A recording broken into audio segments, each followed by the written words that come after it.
Is-surplus storiku ta' 100 miljun euro li pajjiżna kiseb fil-finanzi pubbliċi qed ikun irrikonoxxut u mfaħħar internazzjonalment.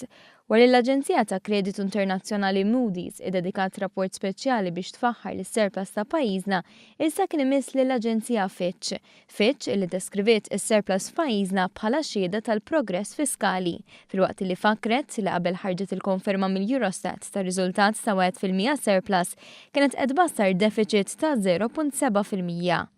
L-esperti ta' Fitch jgħidu li r-riżultati aqwa minn dawk imbassra kienu sprunati minn dak li ddeskrivew bħala tkabbir ekonomiku robust, imsejjas l-aktar fuq ir-rata ta' qatt li kull ma tmur dejjem qiegħda tinżel.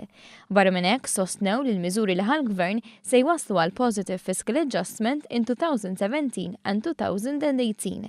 Fost oħrajn ir-rapport jelenka riformi fil-pensjonijiet u l-garanziji li tal-Gvern fil-passat li l-kumpaniji bħal Malta mistennija jonqsu sostanzjalment.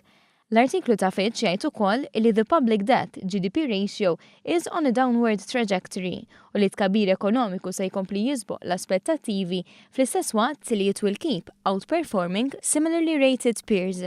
Fitch tingħaqad ma' aġenziji ta' kreditu internazzjonali oħrajn li bir-rikonoxximent tagħhom għas-surplus storiku f'Malta il-kol jagħtu ċertifikat ta' tmexxija ekonomika bil-għaqal li pajjiżna kellu matul dawn l-aħħar 4 snin.